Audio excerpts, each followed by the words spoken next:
Henzo, he did a testimonial for your book, didn't he? He did. Yeah, He that's why I did think what that's why I said. was thinking Yeah. Henzo. Yeah. I'm like halfway through I'm on the soft skills.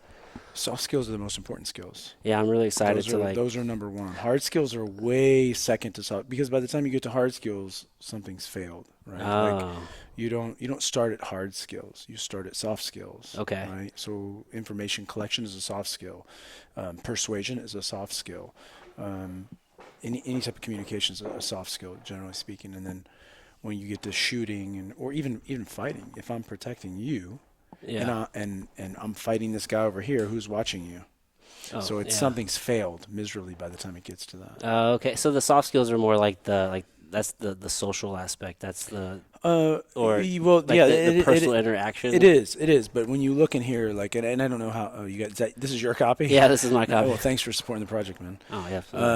Absolutely. So like, for example, and I'll try to mind my language because I speak like a sailor, and it's probably not the best thing to sell, but like this section that you haven't got to yet, right? It talks about proxemics. So like how close I am to you relative to how comfortable I am with you, and then the context, the setting that you're in. And so, like in my case, if I have an employee who has no right to be hooking up with a person in that realm, and all of a sudden it's a guy and a girl, and they're up close in that face, they're well within that range. So they start to get into public distance, what's normal, and then cultural based on where you're at, because what's normal in America is not normal in Germany, Right. it's not normal in Japan, Right. and you start to get social distance, like I know you, we're from the same gym, we can be in a certain space, and then personal, like you're my good friend and I'm comfortable with you being in my face. Jiu-jitsu is a little different because we're up close and personal all the time. Right. We all agree. But then intimate distance, when you get into like 6 inches from a female, let's say you're married, right?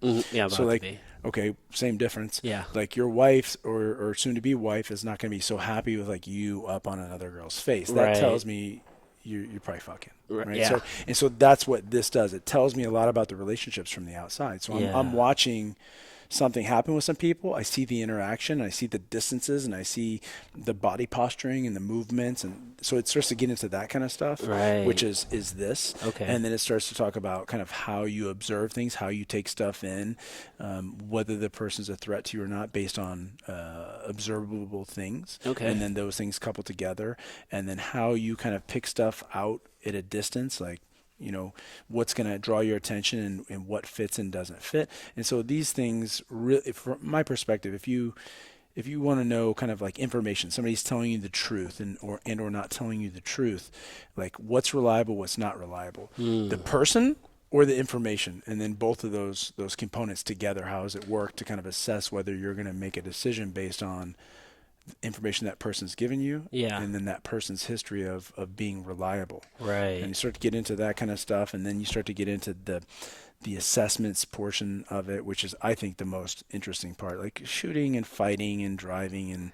all that stuff is that's the sexy stuff, but but the reality is like important. Things get way. The guys, think about this for a second. Think about like, what do you think, like in terms of special operations, what do you think is like the highest level? What do you think? Like the highest level. Special operations, like operator level. What's the highest level for you? Like name a unit or entity. And I always go to like the Delta Squad. Okay, so like Delta Force. You look at Delta. Does the Delta Force operator decide what he's going to do? Like, meaning, does he get to pick the mission? No. He doesn't get to pick the mission. Does he get to pick the place where the mission's at? I'd say no. No, he doesn't get to pick the place.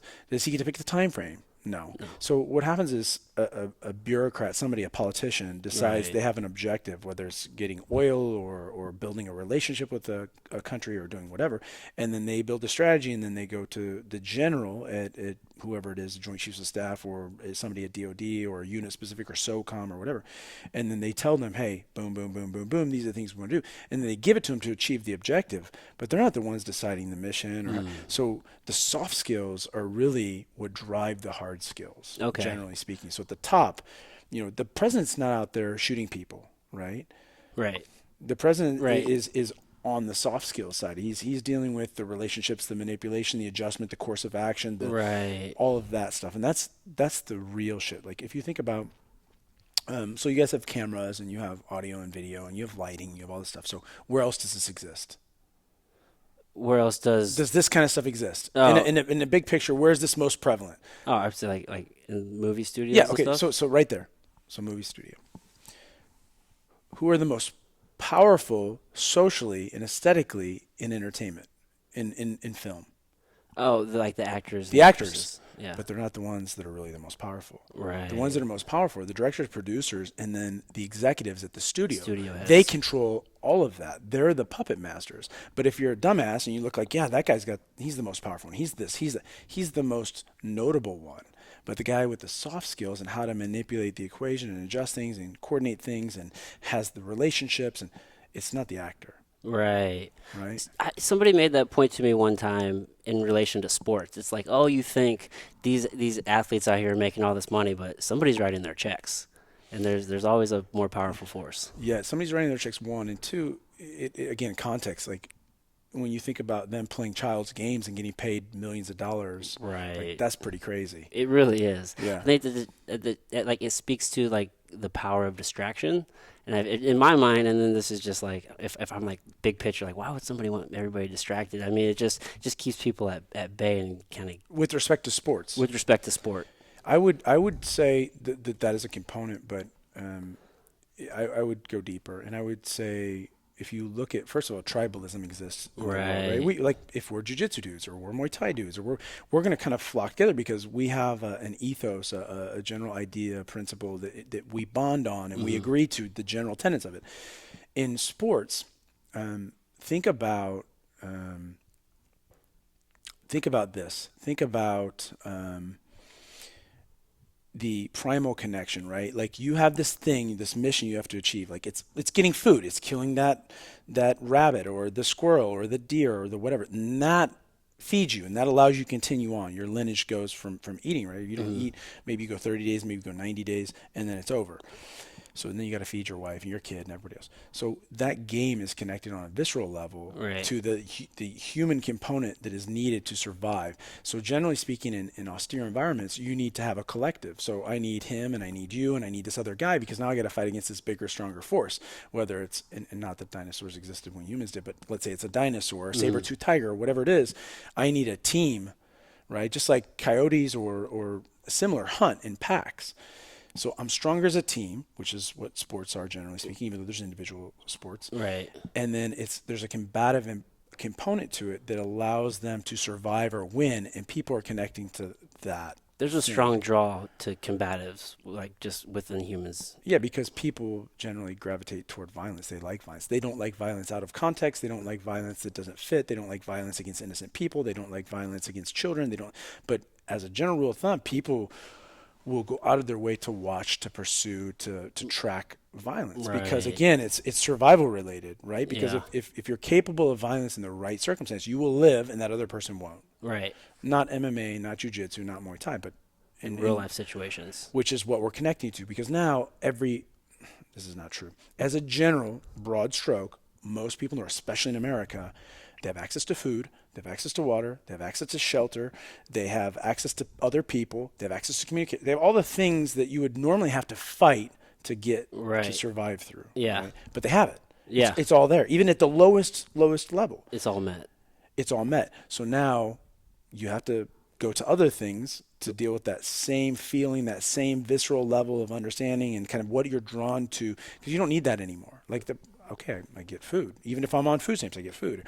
Water fountain, I can get free water. If Right. whatever it is, even if I need government housing, I have some type. At the lowest level, I have some type of housing in America. Right. Generally speaking, we're not talking about people with extreme mental illness who are homeless, who are living in. Not that. That is an anomaly, meaning that is parts per million. It's parts of 1%. So, Right. but generally speaking, people are going to be drawn to that thing that connects most with their survival. Right? Yeah. And that's it. Fighting is that. Yeah, it really is. And like kind of like backtracking to the soft skills, like I'm thinking like it's a lot of it like it's just observing situations and paying attention to the details and just because we talked about anomalies, right? Where you in the book especially talked about like creating a baseline and then seeing what is and isn't an anomaly and just having that ability to actually like scan your environment and pay attention to the details and what is and isn't off. Yeah, it's all there. The thing that I love to hear from people is like, it came out of nowhere. Yeah. It didn't. And think about if you Yeah. think about jiu-jitsu or boxing or Muay Thai or wrestling or any Yeah. combat sport, there's a chain, there's a sequence of events that occur. And in order to get to that submission or that knockout or whatever, Yeah. some things had to fail along the way. And so when those variables are allowed to unfold, you get to that point where the bad thing happens. Yeah. But when you get to a higher level, you start to take away his ability to do something or move a certain place at the same time you're attacking. So now I'm operating on two planes at the same time. Yeah. I'm stopping you from getting what you want, right? And I'm also getting what I want. So I'm chalking your hips so you can't scoot back and create space to get your shin in, and now I'm attacking your throat. And I'm doing both of those simultaneously. Right. And in order for you to defend, you need to scoot your hips back, but I'm blocking them. Now if you start to put your hands up here, now I'm passing. So again, same context, same concept, right? Yeah. Like manipulation of those variables. If I understand what the baseline is, I understand what normalcy is, I know what I need to do to retain that. Yeah. And if I see an anomaly, I know what I need. Okay, that's a potential problem. So we have two types of anomalies. Benign anomalies, which most of the time when we're working on the street, they're benign, they're not going to hurt us. And critical ones that can hurt us. And then when they cluster or they go in groups of 3, that typically means high probability. Yeah, things are going so then bad. you need to change your behavior. You need to continue on as planned if you're not going to change your behavior, or cancel completely what you're doing in GTFO, right? I'm not gonna lie. Like as I was reading, I felt kind of proud. I've always kind of considered myself like very protection mindset, and I've learned just certain things, whether through sport or just kind of life. Like one of my number one principles is like keep your head on the swivel. So when I read that in there, I'm like, oh shit, I'm on the right track. I learned that because in high school on the football field, if you're not keeping your head on the swivel, you get blindsided. And like pain is a very valuable teacher. Absolutely. So I'm a dumbass, so I learned the same way.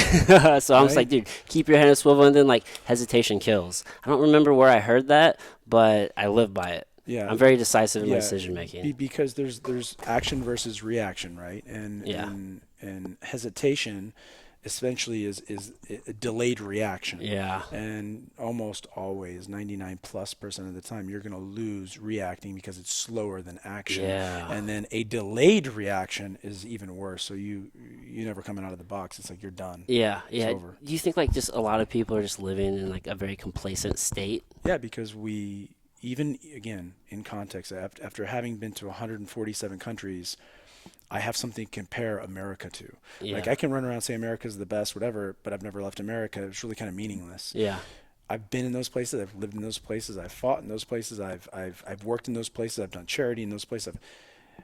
What we have here in particular is so good. Yeah. We don't know. We have no idea. We have no idea of we're so disconnected from reality. Yeah. People say like first world problems and like, We do. but like it's real. We have champagne problems. Like, oh man, my champagne's non-vintage. Oh, my champagne's warm. Oh, like, are you seriously? That's your issue. Right. That's your problem. Like, we can't fill the jobs we have. Like, that's your problem. Yeah. Dude, yeah, with like your background in travel and all of the shit that you've seen, like I'm sure like it's definitely put like things in a much like sharper perspective for you. So I want to kind of back up a little bit and kind of I don't know, maybe qualify. You want to some start? things. Yeah, we could. Are we starting or are we bullshitting? Both. You got some bullshitting now. You've got some content on top. Yeah, of no, it. no, we're still going, man. So but I love this conversation because like. For me, being a part of Team Vaghi, I started with Rogers back in like '99, and so it's like I'm sitting down with like the myth, the legend that is Todd Fox, because I don't know how you like. I guess if there's like generations within our team, I don't know. I'm maybe like the third generation, maybe somewhere in there, and I mean, with you were off in the world doing your thing and. Just over the years, oh man, you think such and such is a tough guy? You should roll with Todd Fox. He has all the pressure, just so much pressure. He feels like he's 400 pounds. So it's just like so many like cool ass stories throughout the year. I was like, oh man, I'm sitting down with the legend. Lucky me, man. That's very kind of those guys. Well, you've done so much, so let's kind of like start at the beginning. Like, have you always like been an athlete like your entire life? Have you always kind of Yeah, I don't. towards physical things? In fairness, yes, I'm an athlete. I don't know that I'm super athletic. Yeah. I've always endured through like repetition, Hmm. just being in it and pushing and grinding and just keep going, keep going, keep going, so that I could get on par with guys who are true athletes. But yeah, I played baseball, I played football, I wrestled, I did karate. Those Okay. things existed prior to So you've been jiu-jitsu. competing and I kind of had that drive for a long Yeah, I time. mean, I always competed because that's kind of how we do sports, right? Right. Baseball, football, wrestling, karate, we Right. competed. But I like when it came to jujitsu and MMA at the time, NHB. Um, I didn't do it for competition purposes. Just to be very clear, like I did it because I thought of it always in terms of like fighting, like a street fighting, not in terms of 8 point competition. But yeah, I've always been involved in athletics. Luckily for me, because it kept me kind of focused and kept me out of some trouble. And if you talk to Rogers, it didn't keep me out of all trouble, but some of it. So. Oh man, Hal will tell some stories for Yeah, sure. me and Hal together is a really bad thing back in the day. Now, not so much. Now we're old and gray and fat and stuff. But He yeah, just sits around and drinks wine all day these days. I like it. I like his It's style. not a bad way to go. No. But so in the beginning, it was just about improving on your skills. It's about facing the challenge, right? Yes. It's about Big fan of the challenge. Like I'm uncomfortable. Like I know that I'm uncomfortable. I don't like this feeling. I want to change it. yeah. So how did you come across like Rodrigo Vaghi and jiu-jitsu? I was in the Marine Corps, and one of the secondary duties, what they call a B billet, a secondary job to your primary function in the military, is recruiting duty. So you have like 3 or 4 options and where you go and what you do, and that happened to be mine because I wanted to be home, and I was doing karate, and one day a school popped up next to literally next to the recruiting station. So if you look at Rodrigo's first school, it was on Manchester at 141, Okay. and literally next door was this place. And I was teaching karate at the time, and I had talked to my instructor, he was an old school dude, great mentor, really invested in my development and our team collectively. All the guys that came up under him are all very successful guys, and they didn't start with any particular advantage other than having good mentors, good family, stuff like that. So it's a, hey man, this school popped up, and it's a Gracie Jiu-Jitsu school, like Hoist Gracie from the UFC. And this is only like 2 years after Hoist's first fight. Okay, so this is like 95? Yeah, like that time. So this just popped up. And he's like, well, I guess we know where you'll be training. And like, it's like, you need to go there and learn that. Like, Yeah. I've taught you a lot of stuff over the years, but I can't teach you that. And Right. that skill obviously is great. It works. It's unique. And right now it's not readily available. And in the Midwest, it wasn't.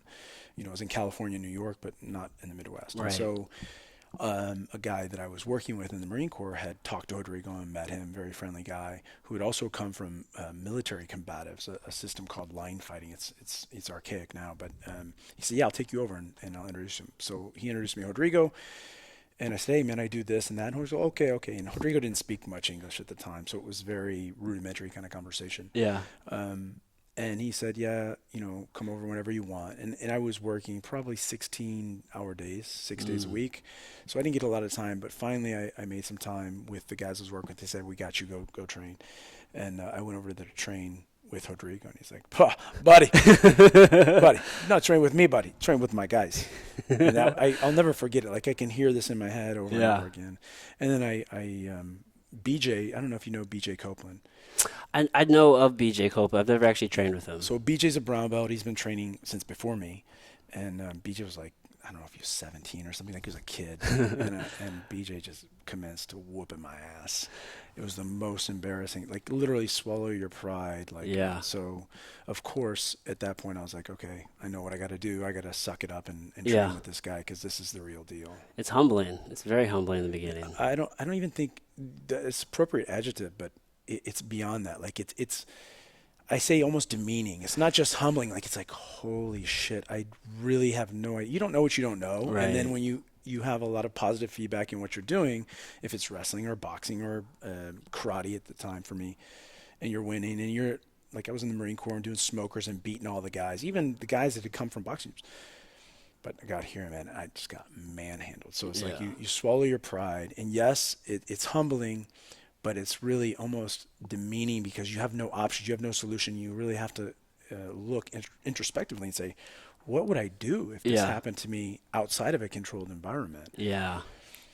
It was an eye opener, and I'm sure most jiu-jitsu guys have had that experience to some degree, unless they're like a D1 wrestling champ and coming in and able to control that stuff. But for the most part, for normal humans like me, Yeah. that's like a wake up, boy. Same here. Same here. I had a little bit of high school wrestling, a little bit at Lindenwood, so like my first year in college, but that none of that matters whenever you're putting your weight in the wrong place, or you're putting all your energy, because a lot of wrestlers just put their head down and go Yep. forward, and that's Yep. just a good way to get triangled or guillotined or Yeah, absolutely.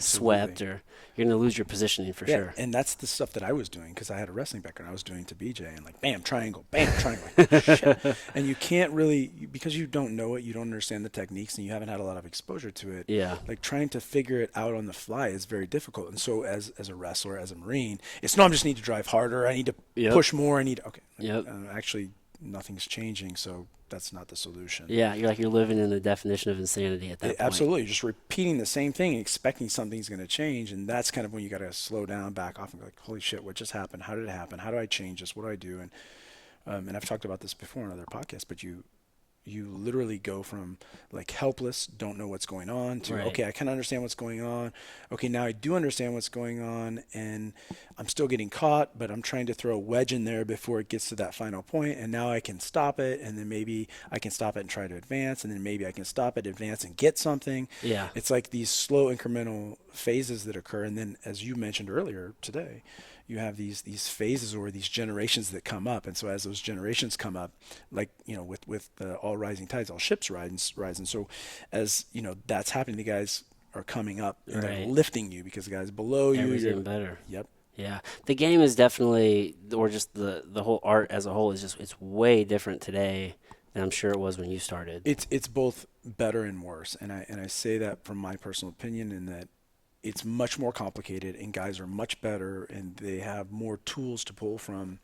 But also at the same time, we've kind of lost the plot a little bit too. Like we're looking Right. more at points, and we're looking at positions that really would get you murdered in a street fight. Right, you try to berimbolo. Yeah, like you invert and do berimbolo, like that doesn't correlate to fighting. And the Right. reason, as I'm sure, the reason that the points that are awarded for each specific position is simply because of the value of that position in a street fight. Right. Which is why if you get the back, it's 4 points. If you get the mount, it's 4 points, right? Right. 2 points means you get taken to the ground, but if you're a jiu-jitsu guy, that's the start of the fight for you. So, those points are awarded based on that. And now we Right. start to get away from that into these other things that would literally lead you down the wrong path. And that's not including knives and guns and baseball bats and multiple opponents and stuff like that. I think that's a dangerous thing. But when you look at the raw access to information now that didn't exist 25 years ago, Right.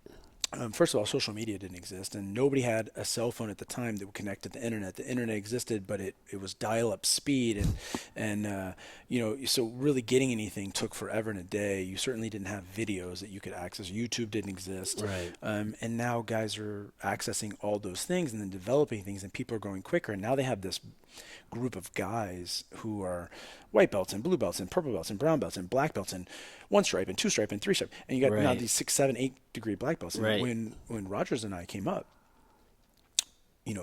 to be quite frank, like a blue belt or especially a purple belt was a deity. Like, Yeah.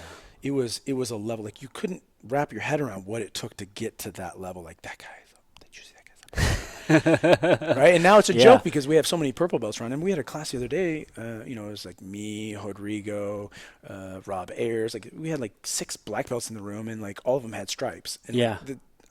that would make my mind explode if you told me that 25 years Right. ago, like that there are humans capable of those things, and that we could have multiple black belts in a Right. room. Like, and There's- now it's just readily accessible. There's black belts out there. You're included, like, who have been a black belt longer than a lot of people have been training. And it's like, if that doesn't blow your mind, we have a guy who trains a lot with us. His name is Marcel Fortuna, and I think he got his black belt in like 2008 or 2009. So literally, as long as I've been training, he's been a black belt, and he either won like every major world championship at brown belt, and just the sheer amount of time that some people have into the sport or any discipline. It's like, man, like you really just don't know what you're dealing with sometimes. Yeah, it can be very complex. Yeah. So were were you bit by like the bug, if you will, where it's Yeah, like you wanted once to just once I swallowed my pride and kind of understood, and you also have to take into consideration kind of the time and Rodrigo not really understanding that he was running a business. Like he yeah. treated it as if it was like a fight club.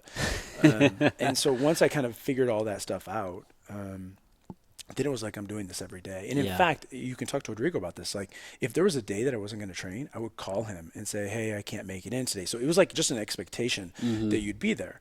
And I'm sure you heard about this, but like in the old days, if you were a minute late or 2 minutes late to class, you would basically get worn out for 30 to 40 minutes before he would let you start class. Oh wow. So dudes, you should ask Rogers about this. Yeah, I So did not dudes know would, that. would pull up and they'd park their car and they'd be walking in and they'd look at the time. And if it was a minute past, they'd turn around, get back in their car and leave.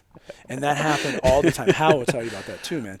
And so it was a very different time. But once I figured out kind of how it worked and what I was doing and what I needed to do to get better, man, it was done. Like that was my job. As far as Yeah. I was concerned, once I was done with what I was doing with the Marines, I was coming next door and I was training. Even then, if I was going to run late, I'd get a break. I'd go over there. I wouldn't take a lunch or a dinner or anything. I'd go over there and train. And so, yes, it was definitely jiu-jitsu bug done. And I'm sure you know, especially white and blue belt in particular, but like where you literally you can't stop thinking about it, right? Yeah. Like it's on your mind. Positions are on your mind. Angles are on your mind. How a guy did something, how you could do something, and it's just like constant. Like Always. it's just yes. Yeah. It's almost like a lust. Yeah. Like it's crazy because you're infatuated or obsessed with it, and Right. especially maybe white to purple. By the time you get to purple, you kind of understand it better, and you have a frame of Right. reference stuff. But like you're just a voracious consumer of the content of jiu-jitsu and, Right. and every component of it. So Yeah. yes, I got bit by the bug, and I'm still here 26 years later. So Yeah, and is there like any team or maybe like training sessions? Because you've been like I've imagined you've trained jiu-jitsu all over the world and went to numerous amounts of schools. Is there anything that kind of like, or any place that like really like sticks out in your mind as like a really good place that you've enjoyed training? if I have to pick one place of all the places I've been, and in this case it's a place I've been repeatedly, is Henzo's. I mean, Henzo's. I love training Henzo's. They're not smashing you in your face unless you get to competition, but Yeah. they're good. They help people. It's a huge class. You've got all levels. You've got all age groups. You've got, like even Henzo's is a unique thing in New York because that's a really a significant mix. But like, I remember going in there one time where there are these guys fighting, and I thought they were actually fighting, about to get into a fight, but it's a Jewish guy and a Muslim guy, and they're like going at it. Yeah. And I'm like, oh shit. And everybody's kind of laughing, and I'm like, man, they're really light about this stuff. But those guys had always had the thing, but they were friends, and they built that rapport. So there's that component of it. There's the level, like, I mean, the guys that have come out of Henzo's. Like, you'll Yeah. go in the room, and Yeah. even Danaher, John used to have really long hair, and now he's obviously shaved bald and wears his fanny pack and stuff like that. But that level of instruction, if you look at the level of fighters that have come out of there, I mean, the last time that I was in there, even though he's not competing anymore, GSP was in there, and you would have every level of guy, Right. and everybody's training together, Yeah. and and then you go upstairs and they're doing Muay Thai, and I mean it's a very family-oriented group, but they're training at the highest level, and their attention to detail and technique is phenomenal. Yeah. They're intense when they want to be intense. They back off and adjust to kind of who they're going with, and it's hard to find because usually when I travel, I find a gym that's either super docile and we're just going to talk and trade techniques and look at this, and then you go to the other gym and it's like when I walk through the door, the fight's on. Like they're coming after me to kill me. They're gonna rip my head off, whether they know me or don't know me. They don't care. Yeah. And they're going nuts. Yeah. And so they're kind of a blend of the two. Okay. And that's unique. I mean, Yeah. in the old days, this school was very much like that. They just smash everybody that came in. It was very, very aggressive. And then now it's transitioned more to more welcoming, more like a business, and more Yeah. friendly, and talk to people and then adjust to kind of what they bring with them. Yeah, yeah. I think like whenever I go to like Mount Vernon to train with like Pedigo and those guys, that's what I think of, like that real smash. But it doesn't matter if you're friends or not. You could be a visitor; they're gonna go that hard. But I hear these stories about Rodrigo, and I feel like I caught like, how like when kids are like, my grandma and grandpa is so nice. Like, what are you talking about, mom and dad? Like, I feel like I got like the softer version of Rodrigo. You 100%. Let me just because he's so nice. He's a super nice dude, and he's a good human, and Yeah. he's a great dad, and he's a great teacher. But you didn't get the other Rodrigo at all. Right. Trust me, you didn't even get a taste of it. Yeah. The first 3 years in particular, man. I think part of it was you're in a new country. You kind of don't know what is normal there, and then Right. you're building up these fighters. And keep in mind that at the time, his guys were not centralized like where he was in West County. They were coming from everywhere else to him, and so he was getting some very tough guys, and like you got to Yeah. keep that shit in check. And so he was on Alpha it. dog. Yeah. Plus, he had just come from Umaita in the early days, and they were training very intensely. And I'm sure even there now it's changed a bit, because it's about money and it's not just about Fight Club. It's a different time. But yeah, he was very intense. He was very focused. He didn't take no for an answer, even though he was our family and we were his family. There was a lot of intensity to everything. Yeah. And now he's much more laid back, much more relaxed, much more understanding of the totality of the situation. So, I feel actually fortunate that I got to see that first part, because that changes who you are and that changes how you fight and it changes how you look at things. Yeah. Yeah. It's like being forged in the fire. Yes, and, Yeah. and Rogers will tell you, and Hal will tell you, like, the early days, it was always like a competition practice. Yeah. Every practice was a competition practice. Okay, 100 arm bars from the mountain, 100 arm bars from the guard, 100 triangles. Okay, just really intense focus. You didn't talk. There was no music. You didn't, nothing. Yeah. It was just constant and intense training, which was great. The downside is, 80 to 90% of the people that came in left. Yeah, they all you leave. didn't retain students. Especially in West County. Especially, he didn't keep anybody from West County. I mean, it was like Guidry and I had originated there, and I don't remember where we were living at the time, but in any case, anybody else from West County came in, they're gone. Retention was maybe a matter of training sessions, like 3 or 4 training sessions. Maybe if they're a little bit tougher, a couple weeks, and then there were really tough guys the last couple months, but for the years, forget about nothing. it. No, man, no, he was just too intense. Guys were puking every class, guys were getting hurt. It was just a different time, a different mindset, and it was perfect because that was a great segue into NHB or MMA. Right, because the training for us was so much harder than the fights were nothing, literally nothing. So he was doing the right thing.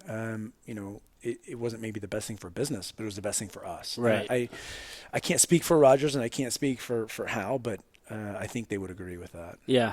Well, it seems like, hindsight being 2020, it laid the foundation to grow. It's like, do you want to grow fast or do you want to grow with quality type of deal? Yes. So it's like quality over quantity for sure. 100%.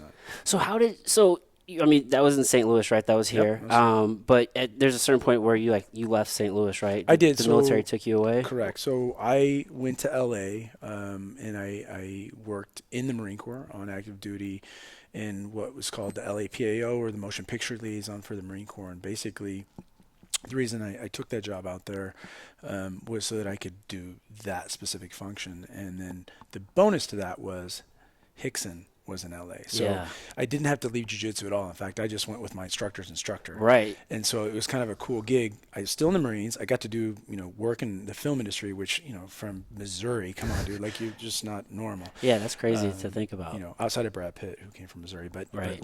that's just such an anomaly. So I got that. I stayed in the Marines. I got the exposure to entertainment, and then I got to train with Hickson directly. So that was such a cool transition. But yeah, so that was in the late 90s, moved out there, lived there. My roommate at the time was a guy who pretty much most people in jiu-jitsu know now, a guy named Henry Akins. Mm-hmm. And Henry's making videos and doing seminars and all that kind of stuff now. So all the guys that came up, also there at that time, all did exceptionally well in jiu-jitsu and in life. So it's kind of cool because, we talked about that forging in the fire, it really develops something in a person. Yeah, You're at a special time in a special place. Are you like a believer or into just the law of attraction, like the energy that you put out and kind of how you carry yourself? And... Yeah, I've read it to some degree. I mean, I'm not a firm follower or believer, but I think there are true components to that, and those would be examples of that. Yeah, that's kind of what came to mind, because it's just I was listening to I think it was the Clear Hot podcast where you're telling the story. It's I moved out to LA and I ended up finding a group of friends, very similar ones in St. Louis. Yeah. So in my mind, I'm just man, it's you're just attracted to very like-minded like-minded people, and it's like Yes. it's just weird how that works sometimes. Yeah, it happens, and you don't necessarily know exactly why. You might not be able to articulate exactly why, Right. but you feel it, and you Yeah. can sense things that you don't know you're sensing, and now all of a sudden you're making decisions.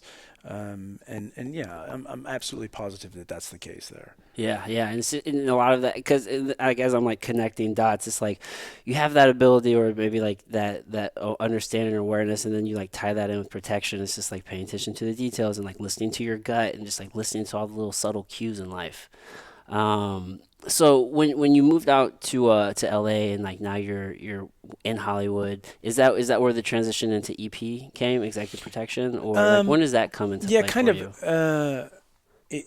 Not exactly that, but that Okay, was the opening, right? Because you okay, had a bunch of people that were high profile, whether they were executives or whether they were film or music or whatever. There were a bunch of people. There was a pool. In Missouri, we don't really have a pool of people that would need that. Even the football players and baseball players and basketball players in this area, they don't use it, right? right, This is a low profile area, and it's not a big deal. But out there, it's different. And it's also, I think, too, in LA, probably a big part of it is a status symbol. Like if you're significant, you got protection. mm, So that's a component. But yes and no. So I was out there, and I happened to be asked for all the wrong reasons to do protection. Like, okay, you speak Spanish and you're a fighter, so therefore you can protect me. And what else that's do you need, bro? in their mind, that's the case. But yeah, it was not related. So I had to hurry up and figure out what lessons I had in the Marine Corps that I could take and translate. And there are a lot, because in the Marine Corps, even at the most basic level, every Marine's a rifleman, and they have what are called general orders and how they do business, and all of that's related to security. So I had a lot to start with, but then I had to start reading and checking stuff out and doing some training, because I started taking these people down to Mexico. And Mm, Mexico is a very different environment from the U.S., and so I had to adapt to that environment, figure out how I could implement my techniques that I was trained in there in that environment. And the learning curve is super steep. So um, one of the first times I was down there, we had gone into a place, a restaurant, and we came out of the restaurant. And this is Baja Norte. This is the north part of the Baja Peninsula. okay. And we come out, and there's a cop doing this, writing a ticket. And I'm like, okay, walk over to him, and in Spanish, ask him, why he's writing a ticket. You don't have plates. You don't have plates on the car. You go to the back, no plates. You go to the front, no plates. Well, when I came here, I had plates. And so he's writing his ticket, whatever, hands me a ticket, goes back to his car. And it takes me a second, because this is a very different realm than the U.S. Yes. And as much as people complain about policing in the U.S., they need to have exposure to other places. So I'm thinking about, son of a bitch. So finally, it dawns on me, like, the most probable scenario, the first thing that occurs, like somebody stole my plates and they're putting them on cars, right? Most probable scenario is he took my took 'em and plates. then- So I go over, he's at his patrol car, I go over and I say, how much? And he's like, the equivalent, $20, $20. I'll give him $20. And then he takes the ticket, rips it up, whatever. And I'm like, what about my plates? He's like, and so the shrug of the shoulders, like, okay, I know you got my plates because you took the $20. I know you got my plates. So I just pull another $20, hand it to him. He reaches into his patrol car, grabs the plates front and back, and hands me back the plates. Like nothing. There was no shame. There was zero shame. Like, this is just how I do business. This is how it is. Yeah. And they call it the bite, right? So especially, look, I'm a white guy. I'm in this place. I stand out. Certainly, white equates to money and riches, and therefore, I'm just going to take a little piece of that. Yeah. And so I had to learn all of those kinds of things in those environments. Yeah. And so there was a steep learning curve. So I learned that. I'd go back to LA, and I'd have all these little collection of experiences like that didn't occur in the United States. And then I met locals, and then I developed locals, and then, okay, I meet you, and you say you're a security guy, or you're a military guy, or you're a fighter, whatever. And then we work on how we operate together and how we communicate and what's right and what's not right. And then I have a team now, and then you have a buddy, and then we train him up. And then now I got 2 Mexican local nationals there that I use, and I keep going back with different people for different causes, whether it's entertainment, or it's an executive, or they're shooting a film down there, or they're whatever it is. And, Right. and so over time, we started doing that, and then eventually I transitioned to work for like music tours, and then we started doing literally the same formula but in different countries all over. Yeah. And then we end up today like 25 years later or something. You And built this now whole we have worldwide network. a network that's very strong everywhere, and that's kind of how the business works, right? Dude, Mexico is dangerous, dude. So Yeah, so I was talking to some guys today, and people don't understand in context how dangerous St. Louis is, right? So in St. Louis, we have 66 homicides per 100,000 inhabitants, right? So everything's based in that form, off per 100,000. Okay. So when you go down the list, St. Louis in the world, outside of war zones, meaning outside of Syria, outside of Iraq, outside of Afghanistan, outside of Yemen, outside of these places, is the 15th most dangerous city in the world. Now, here's how it goes. Mexico, Mexico, Brazil, Venezuela, Brazil, Mexico, Mexico, Brazil, Venezuela, and then bam, St. Louis. Wow. So I'll send that to you. I'll send you a thing to just kind of go, oh shit. But it's a pretty steep slope because you start at like 112 homicides per 100,000, and then you drop down. And this is something else to kind of take in. The city above St. Louis is in Sinaloa. It's called Culiacan. Culiacan, Sinaloa, is the home of the Sinaloa cartel. And it's at 70 homicides per 100,000. Now, of course, there's missing people, and that's, Missing person isn't a murder. correct. So we know that. But when you look at the numbers, St. Louis is at 66 per 100,000. Culiacan, Sinaloa is at 70. So that kind of gives you a rough idea. Yeah, I mean, yeah. you're not hearing about African countries. You're not hearing about Southeast Asian countries. You're not hearing Yeah. You're hearing about Latin countries, and then bam, St. Louis. St. So Louis. Is so that yeah. St. Louis City? Like, is that It's where the the proper concentration city, is? yeah. So when you look at like 300 Which makes it even a plus, smaller area. well, but it's per 100,000. So it's per capita. Okay. So it's apples to apples, oranges to oranges. It's not total. Like if we looked at something like that, maybe Chicago would smash us. But when we look Yeah. at the total population Right, per capita. Yeah. we have a much higher rate of violence. Right. Yeah. Man, that's insane to think about. It is. That's because It is. I feel like it's again, you just get complacent and you feel like, oh, St. Louis, especially like being in the county, Yes. you just feel like, oh, it's not that bad, but it's not But that the thing far is, away. sure, crime is transit. all It's not like a blends. person stuck. Like, oh, I'm a criminal. I'm stuck right here. Right. Like, and if I deplete the resources in this environment, Yeah. am I going to stay here? No, because I need resources. So I go to the community with the resources, and I deplete those resources. I go to Right. the next community. Right. And so, St. Louis, Yeah. things are moving around now, and you see a lot more of that, right? But Dangers that- everywhere. Dangers everywhere, right? You don't get to pick and choose. Like, let's say a murder happens there only one time in over the course of 30 years, but you're that murderer. Right. It doesn't matter how often it happened, or it's your family member, your friend, or the statistics or ratio is irrelevant if you're the one. If you go, so of course you can't let your guard down, and as you know from the book, we talk about operating, in the yellow, and so we're aware, we're paying attention. As you mentioned, your head on a swivel. You know what's going on in your environment. It doesn't change anything for me in terms of like my energy level. I still am operating with the same blood pressure, the same heart rate. I'm still calm. I'm still thinking. I'm still moving. I'm doing my business. Right. I'm not panicked. I'm Right. prepared. I'm ready. Oh, if you come across the room and start punching, I'm good. Right. I got it. I feel like when you're calm because you do have that, like you're like, oh, like I know what could happen, or you're aware, that actually deters a lot of situations. Because I have I have the hardest time wrapping my mind around how people will be like in a bar, and I know it happens, and somebody will pick a fight with them. It's like, well, I've never had that experience, and I mean, I know it fucking happens, but it's just like, what is it about certain people that's like, man, I'm gonna come up and kick your ass? Because I've never had anybody come up to me and do that. Well, you're not a small dude, Yeah. right? So you're a POC. You got facial hair. Like when you just think about what a person's interpretation is of that, forget about all this bullshit, but just think about okay. Versus, and I'll give you an example. And Rogers will tell you about this. I won't tell this on camera, but you can ask Rogers. So we're in a bar on the landing. Oddly enough, Rob Stone ends up owning that bar down the road. Not at the time. And we're there, and we're with a bunch of county kids, and it's me and another fighter, and Mike's there, and Mike's the voice of reason. And we get some bikers that come in, and my buddy at the time who's over there, who's on our team, who's a MMA fighter, he's got flip-flops on.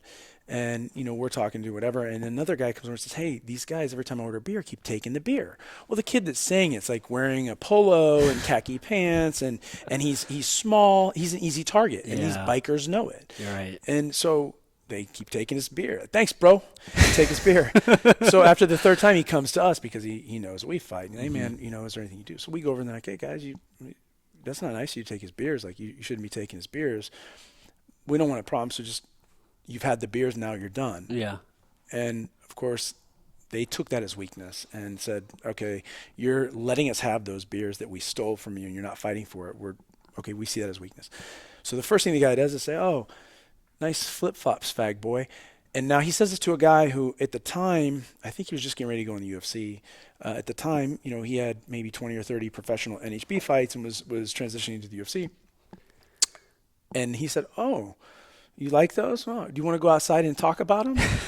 and the biker's like, yeah, let's go out there. And he tells his other biker buddies, and we end up outside. And these guys are exchanging punches, and it's intense, but I'm sure he didn't expect the guy in the flip-flops and khakis to be fighting with him like that. Right. And then I'm dealing with the other guy, and we're fighting, and we end up on the ground. And, I got kicked in the face. He ended up in kind of an omoplata position, and Rogers is pushing our teammate back so he doesn't break this guy's shoulder. Oh, shit. And I'm dealing with this guy, and he's down on the ground, mounted, punching his face. And their third buddy comes up with steel-toed boots and shin kicks me, but only through sheer luck, not anything I did. Through sheer luck, he smokes me in the forehead, not in the jaw. That's fortunate. And then and then I chased him down and executed an armbar from the mount on him. And Steve Guidry came, Brian's brother, came and saved my ass when the police arrived. But the point of the story, right, is that people look for a weaker target. They're not looking for the strongest, hardest target, right? They're looking for a weaker target. And so usually they scan and assess, and they start to look at stuff. And I don't know why they pick certain things like, oh, if he's big, right, he's dangerous. That's not true. You know that. I know that. Right. Oh, he's black or he's some other ethnicity. He's dangerous. That's not true. Doesn't change anything with our physicality and what we can do. Right. He's got facial hair. He's mean, or he's got tattoos, or he's bald, or he's got cauliflower ear. Or like you're in Mexico, he's a white guy. He's a gringo. Easy target. Like there's always these things that they can pick out. And that's how they think, and so they find that. And also, I think too, a lot of times, if I let you have something or I do something or I say I'm sorry to you, you assume that as weakness, and they smell blood. And when they smell the blood, here they come, especially people that are looking for it, right? So, in the early days, we had a lot of fights. And I don't know what you've heard. Heard a few things. Tracy Taylor's told me a couple things. There were a lot of fights. And especially even before Tracy, there were tons Probably of fights. Even more. And part of that was not us starting fights. I have to say that wasn't the case.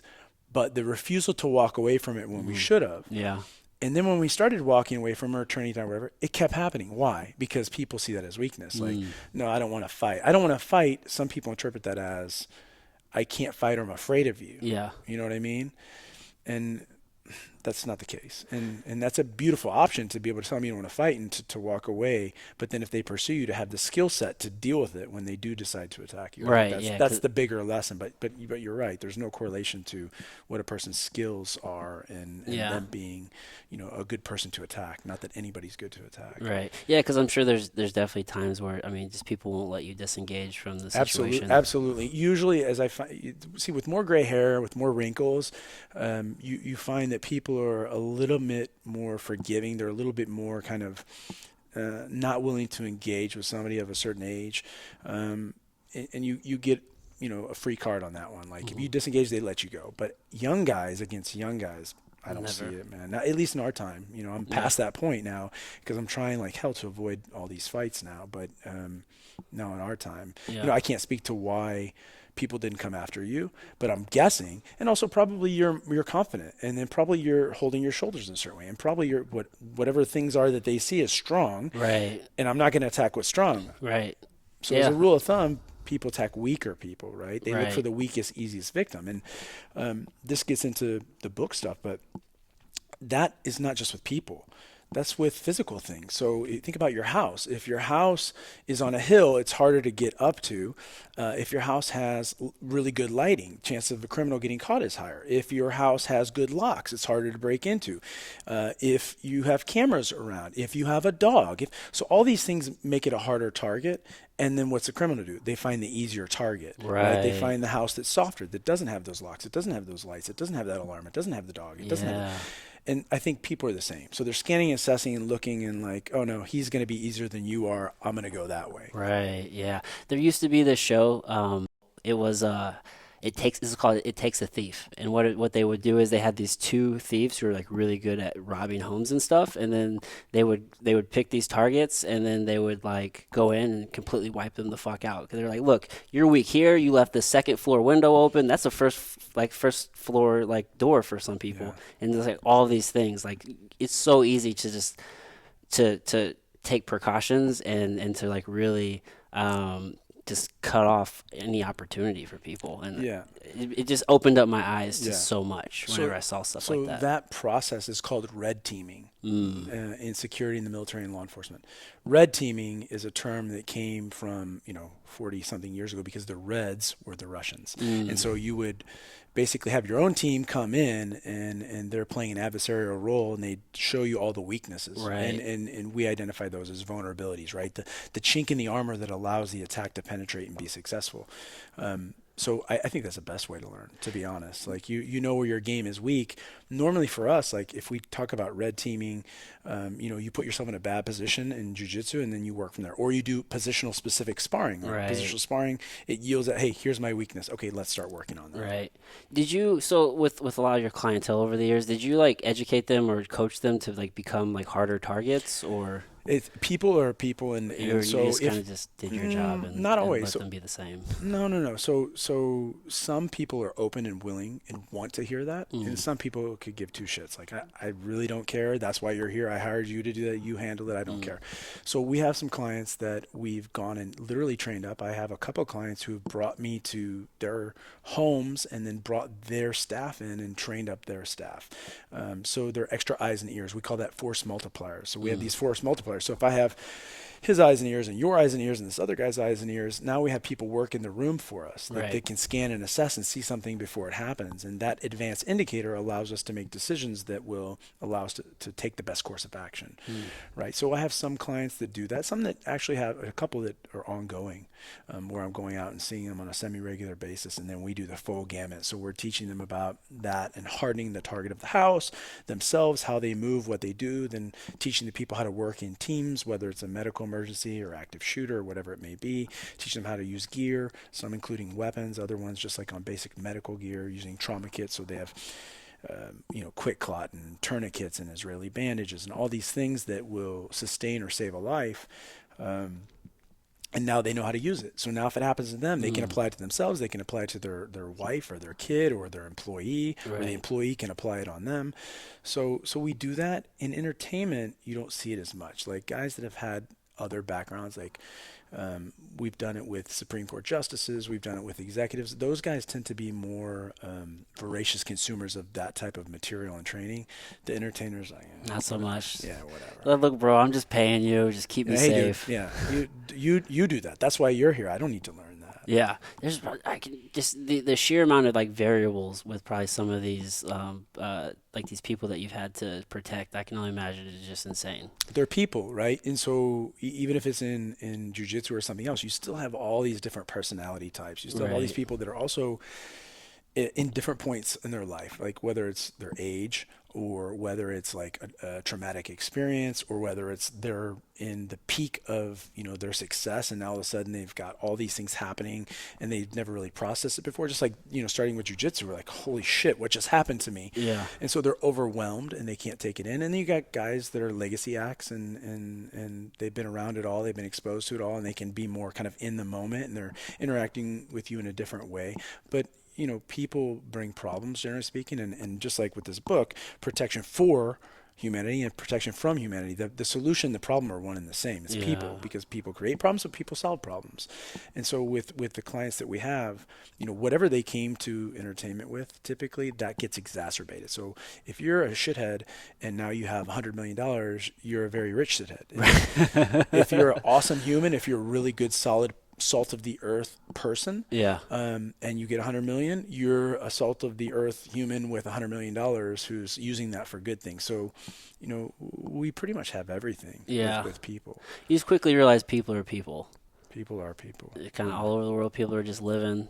It seems like a really good skill is like, how quick are you able to kind of just like adapt, and like almost like you have to like be a chameleon with whatever environment that you're in. Is that like a fair statement? Yeah, I mean, that's at least our approach, our attempt to do that. Some places we're not going to be able to do that, whether it's our appearance or our behavior, mannerisms, or clothing or whatever. But a big part of what we're doing, and I don't know if you got to this part in the book yet, but, we talk about that social integration and that environmental analysis. And so if I go into a certain area, let's say Mexico, I've been going there for so long now, and we go there all the time, and we operate from the lowest, poorest level in the shittiest part of Mexico to the highest level. So literally that full gamut. And how I interact with them is different based on where they're at in that spectrum, because they identify with something different. And it can be dealing with, a person who literally has nothing. And when I say nothing, I mean like they don't have shoes on their feet, they don't have socks, they have one pair of clothing, one pair of pants and a shirt, and then they have like essentially an A-frame style house they made with sticks. And then I can be dealing with Supreme Court justices, presidents, presidents of major corporations and entities. And they're worth hundreds of millions of dollars. So I have to figure out where they're at in their life, what they have access to, what they can understand. I started a charity in Mexico, and one of the things that I was doing, this is a long time ago, was bringing in, flour, rice, beans, water, clothes, and stuff like that. One of the things I initially brought to were toothpaste, toothbrush, and all these other kind of hygiene products. Came back 6 months later, all the food's gone, the clothing is worn out, but full tube of toothpaste and all the other hygiene products. Why? Because none of that relates to survival. Right. So, I was operating with my headspace here, not there. And so that's kind of what you pick up with the cultures. Then let's say I really want to make a connection. If I know what's playing on TV, if I know the music, if I know, and again, genre specific, because if you're 20 something, it's not the same as 40 something, 60 something, something like that. If I know the hot topics in that country, I can talk about it. If I know how they celebrate things and when they celebrate things, and if I know kind of their general responses to things, you make that connection, right? And once you make the connection, now they are more forgiving of any errors you make or any issues that come up, and they see, even if let's say your language is not very good and you're trying with that local language, they're forgiving because they see that you're trying. You're working to make a bond or a connection. And generally speaking, broad stroke, in most places across the world, that solves problems most of the time, not always. Yeah, just like trying to like integrate the best you can. They see it, they feel it. They see that. I've had that happen in South America a lot. I've had it happen in Mexico a lot. I've had it happen in Southeast Asia. We were working in northern Iraq, and I've had that happen in Erbil and outside of Mosul, where they see you. You don't have the ability to communicate, but they see the look in your eyes. They see what you're trying to do. They see your body posture and positioning, and they understand that. And you're not a threat, and that you're trying to help or you're trying to achieve something that might be good for them. That's a big component of what we do. Yeah. I think it was the Clear Hot podcast, but like I was kind of like trying to like pick you apart a little bit. And I'm just like, you're very careful with your words. And there's one time you're like, you use one word and then you're like, well, they say this. And then you changed it to match what was used like locally for that situation that you're explaining. And it just stuck out to me because it's like, I can just only imagine the sheer amount of times in different places around the world where you kind of have to adjust what you say, how you say, your body language, your hand movement, just all these eye contact, all these different things just to work well within that culture and system. And it just seems like definitely probably a very useful skill, but it's one of those things that probably takes quite a bit of time, I'd imagine, to develop. It does, but so the thing you mentioned, me changing the word relative to the context of the situation or the subject, you identifying that is analysis. And so for you to be able to analyze it and pick that out means that you have the skill or the ability, at least, if not the skill, to do that in a foreign place, right? And so that literal thing that you just used to identify that is what we would use. We'd say, okay, that doesn't match with this, or why does that guy keep touching his heart like this? What does Yeah. that mean? And why is he doing this? And you start to mirror behavior. And people, um, if you don't know better, people like it when you mirror their behavior. People will fall in line with you easier. You know, if you're sitting like this, that's probably how I should sit. Generally, generally or I speaking, could sit like you like this. or change. I mean, in our case, it doesn't matter. But Yeah. but if I cross my legs, I'm sitting like this. You're doing that. I'm going to mirror behavior, or mirror Right, posture. right. If you're speaking in a certain cadence, I'll try to match that cadence. If you're speaking a certain tone, I'll try to match that tone. Or unless I need to bring it down, and then I'll adjust that way. But Yeah. those components will affect how that person receives you, and then what they're willing to let you do. And you have to be, I think, willing to help them. It's not just they're a means to an end. Yeah. And that happens, and people see through that. You might get one or two goes with that where Yeah. you're taking advantage of them, but for long-term relationships, which is what we have, it's got to be real. And Right. so you're trying to figure that out. You're figuring them out. And for me, I'm also passionate about learning. So being passionate about learning when I go to a new culture, a new place, or even if it's a place that's I know very well, if I'm in a different environment within that place, things change. So I'm trying to figure that out. How do I operate? What's important here? What's not important here? What is normal here? What is not normal here? What do they like? What do they not like?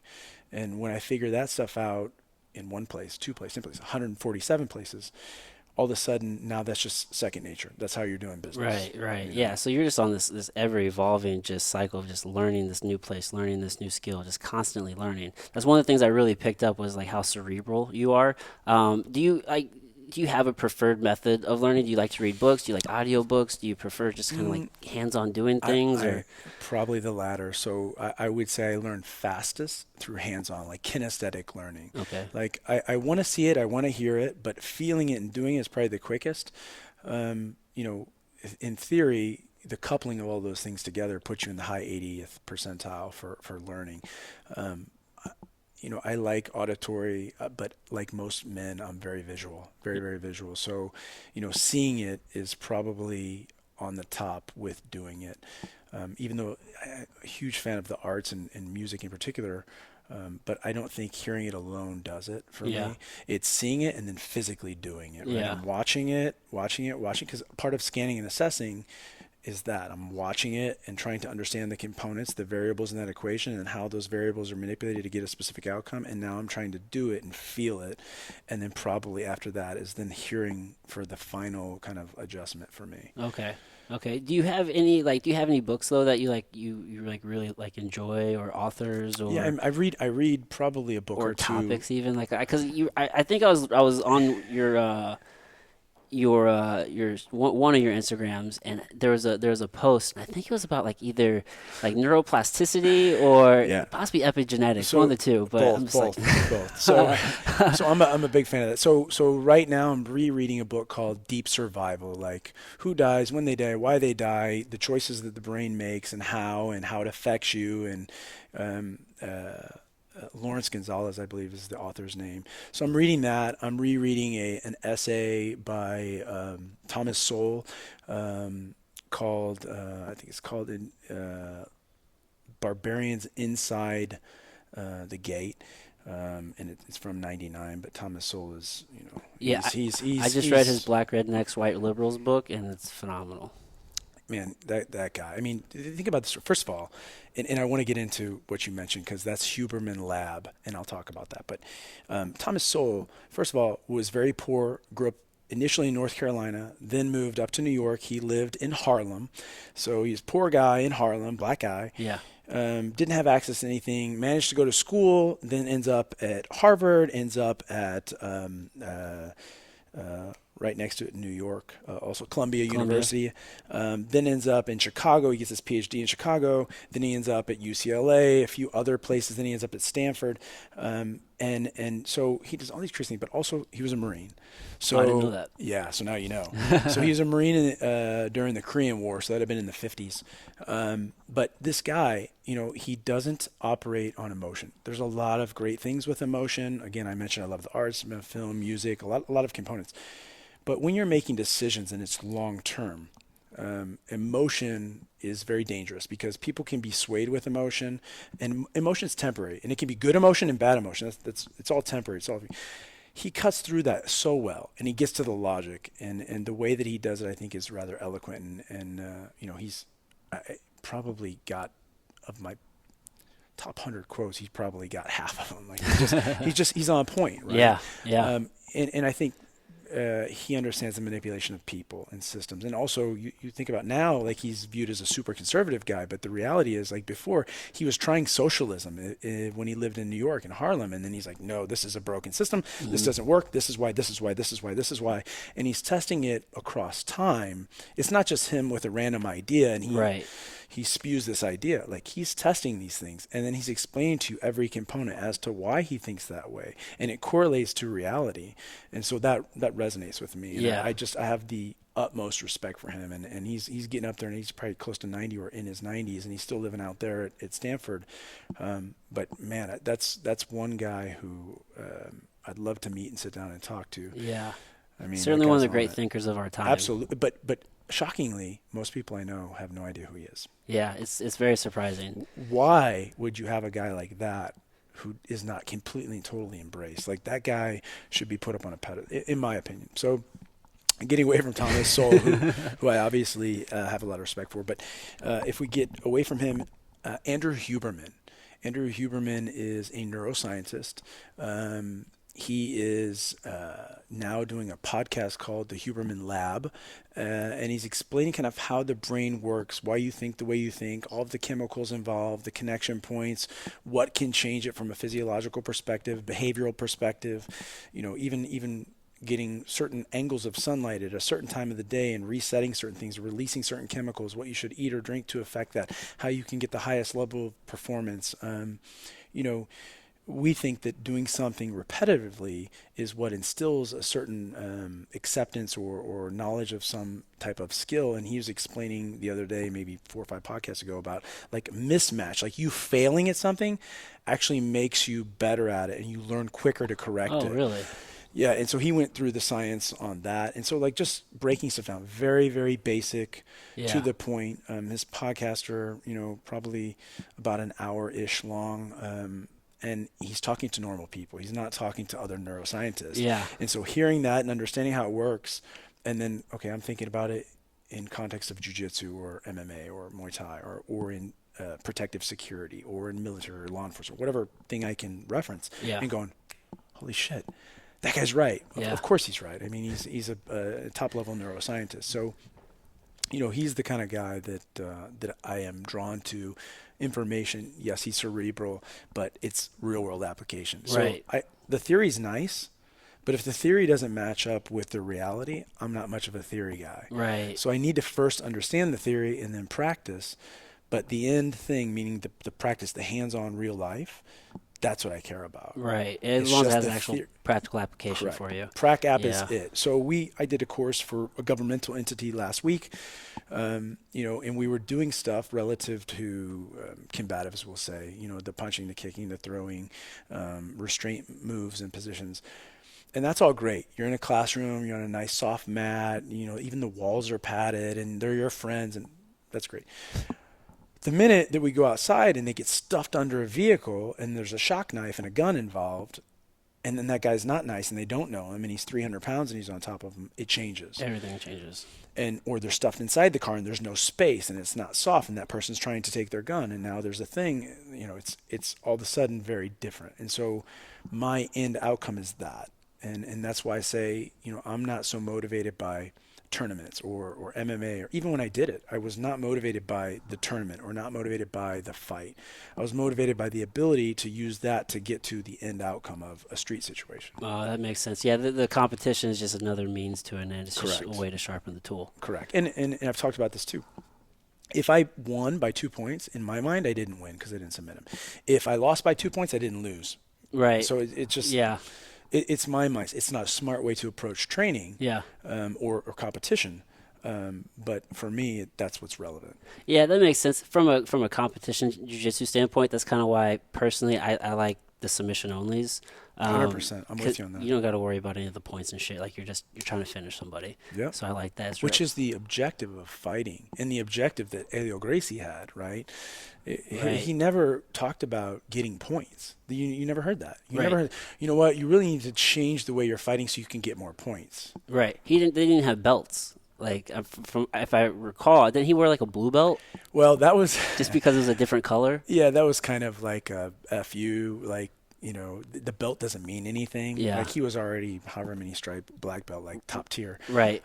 But that was just like, look, it's all about the basics. Yeah. And it doesn't matter what color my belt is. I'm still Elio Gracie. I'm still at this level, whatever. So stop getting hung up on the belt. And there were a lot of stories that were attached to that. But ultimately, the significance of that was, like, this is holds my pants up, right? Yeah, just the 2 inches. Or keeps my kimono, keeps my kimono together, or just 2 inches, whatever it is. But at the end of the day, like, that's so insignificant. It's hard to convey that to guys here because, you know, and probably too for us to some degree, guys equate that to their value, right? So like they want to get promoted because promotion is recognition. And if you recognize them, then they're valuable. Right. And so it makes sense. I want to see progress. I want to be recognized. So they want that belt promotion.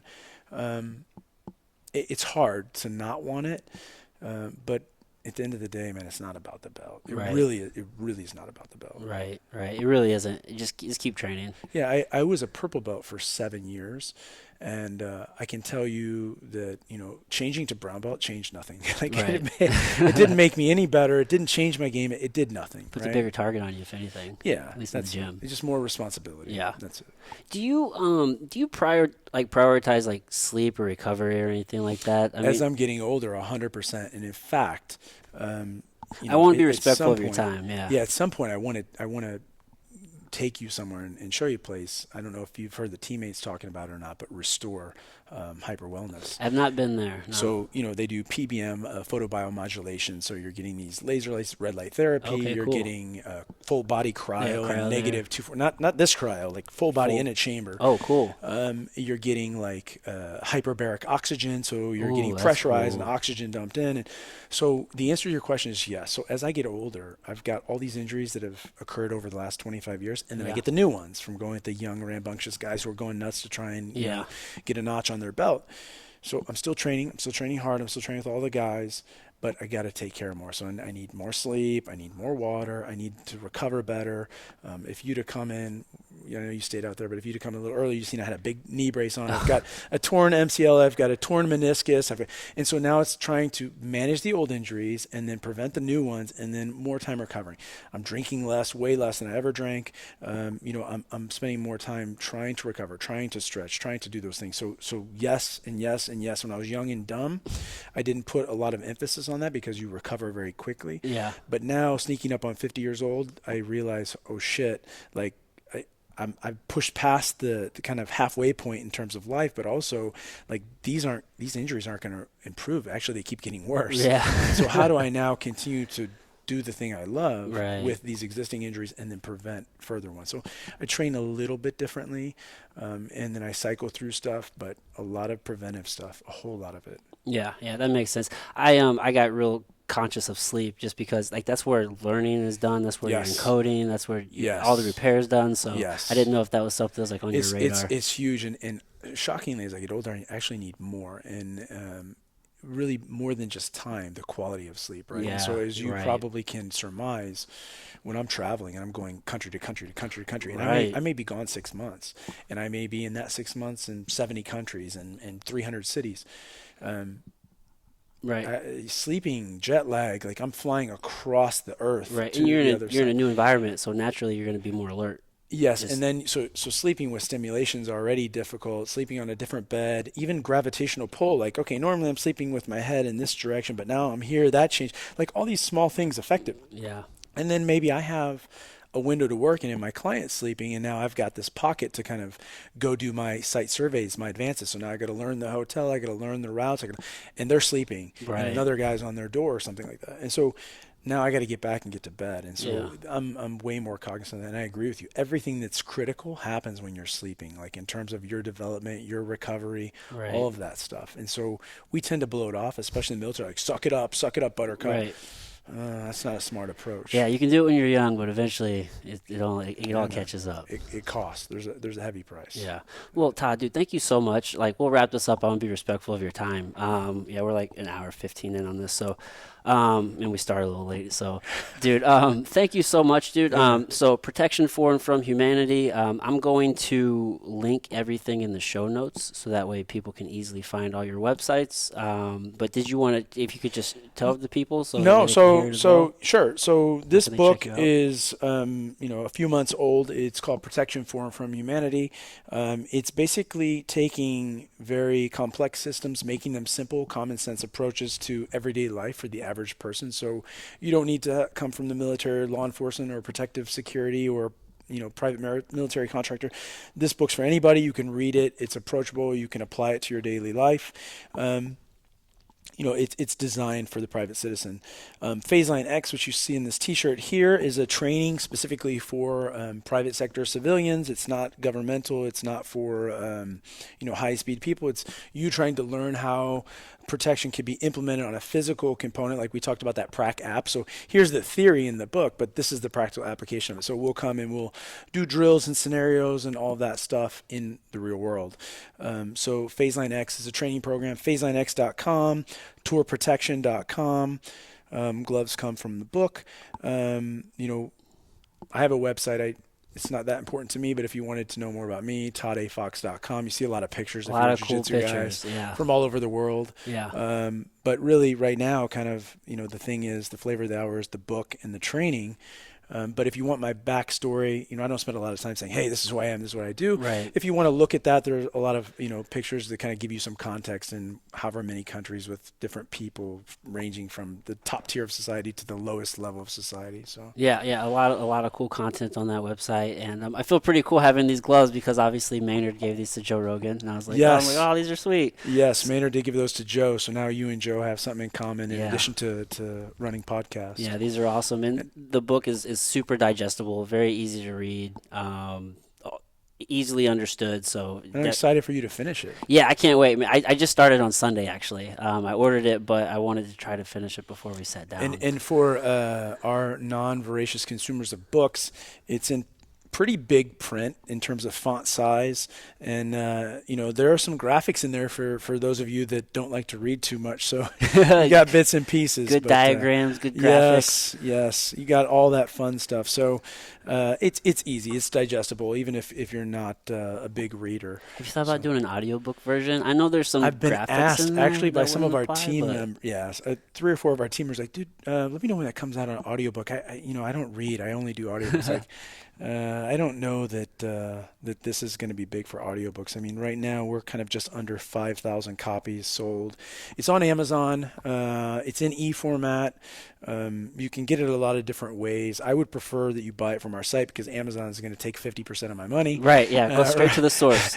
Right away. Straight to the source. Let's go to you. Yeah, I mean, the audio version of this book is in this training. So if you come to the training, how we generally run training is we do 50% classroom and then 50% practical application. So let's say I sit there and explain to you in a PowerPoint presentation, you sit in a classroom drinking your coffee, eating your Danish or whatever we provide you, and you're listening and we're talking through stuff, and it's kind of a Q&A after instruction, and then we go in and we actually do the thing. So if I'm talking to you about down driver drill, like somebody's driving you and they have a heart attack or they get shot or whatever it is, and they're down and out, how do you clear the center console? How do you get control of the wheel? How do you get on the gas or the brake? How do you move, and where are you moving to, and what are you doing, and how do you do it at high speeds? How do you do it at low speeds? How do you make those decisions, right?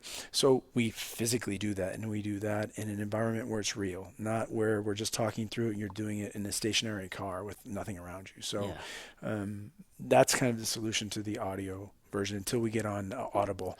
Yeah, well, it's better because then you get hands on that way. Maybe you can be my Audible guy. I'm with it. Give me that Audible contract, and I have an annoying voice, so I wouldn't read it, but we can make it happen. We can record it.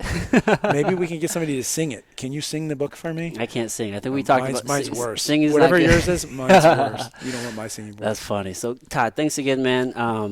Well, no, thank you for guys, your time. if you want to become superhuman, awesome people and learn how to be badasses, come train with Todd. Check out the book, and I'll catch you guys next time. Thank you, man.